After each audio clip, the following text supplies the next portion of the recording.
Hindi ka talaga nag-iisip. Hindi mo inaral lahat ng mga sinasabi mo. Ano ba yan? Yung mga desisyon, dapat pinag-aaralan yan. Hindi ako mag-aaral Hindi eh. basta boka lang ng boka. Ano yun? Gusto ko lang magsalita. Bakit? Ang dami naman naniwala, di ba? Wow!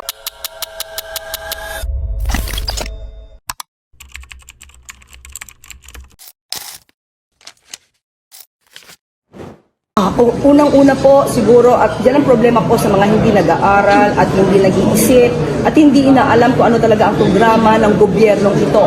Makapagsalita lamang para makakuha siguro ng mga views pero hindi po ito naaayon sa realidad.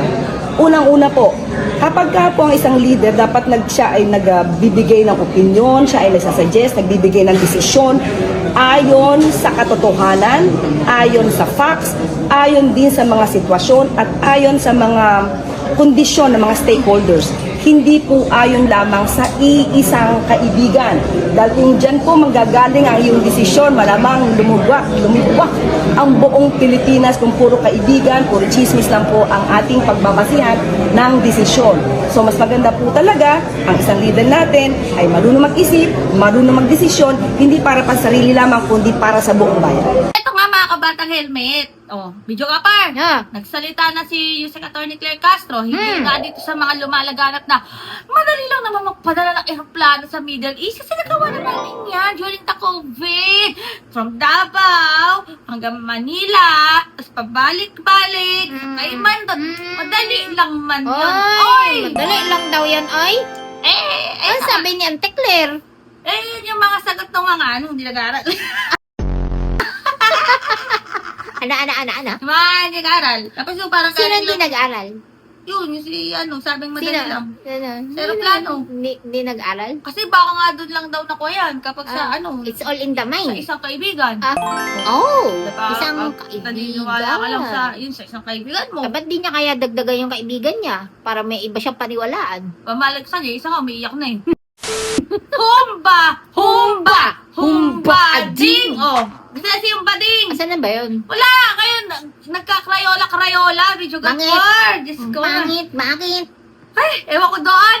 Ewan ko sa kanya! Drama na naman siya. Umuwi na lang siya, pero yan nga mga kabatang helmet. Totoo naman din ang sinabi ni Yusek Atty. Claire Castro. Kasi diba, kung talagang pinag-aaralan mo, bawat plano, programa, solusyon, hindi yung basta-basta lang may mamumutawi sa bibig mo. Ano ba naman? Inaral naman niya yun. Pinag-isipan naman yung mabuti. Diyos ko, eto nga, video ka pa, updated ka ba? May lumalaganap ngayon na post, kesyo daw itong isang bansa, hindi ko na i-mention. May isang bansa daw nakapagpadala na ng aircraft papuntang Middle East. Yun talaga yung pinost. Diyos ko, day! Matagal na daw yun. Iba daw yun, hindi daw yun during ngayon sa nangyayaring kaguluhan sa Middle East. Iba daw yun. Basta hanapin niyo yung mga batang helmet kaya ito na naman ang mga paniwalang paniwala. It's all in the mind. Wala talaga sa inaga. Tapos ito nga syempre mga troll sinabi, ayan, di ba tama naman sinasabi ni Madam madali na makapagpadala kasi itong bansa ito kapag, excuse me, hindi yan ngayon, matagal na po yan, tsaka walang gera noon, Diyos ko, ewan ko pa sa inyo mga bata helmet, matuto nga kayo mag-fact check, Diyos ko, napakainitan ng panahon, huwag yun ang dagdagan ng init ang ulo, ha? Wala sa realidad. Kaya nga, ano ba to? Walang pat beats. Ayan, nadetouch na kayo sa realidad. Diyos ko, bumalik-balik nga kayo. Anong Yung tawag mga dun? split personality nyo, ha? Nakita na. Pero ayun nga mga bata helmet. Ano split personality? Yung maraming katauhan. Basahin niya sa Minsan site. matino. Ay, panoorin nyo yung movie na Split. Panoorin nyo, hanapin nyo. Pero ayun nga mga bata helmet. Stay happy, stay healthy, and stay safe tayo as always. See you sa next vlog natin at abangan nyo ang ating balitang Lenny! Ako naman po si videographer. Mama ka na doon. Ayoko dun. Basta, see you sa next vlog.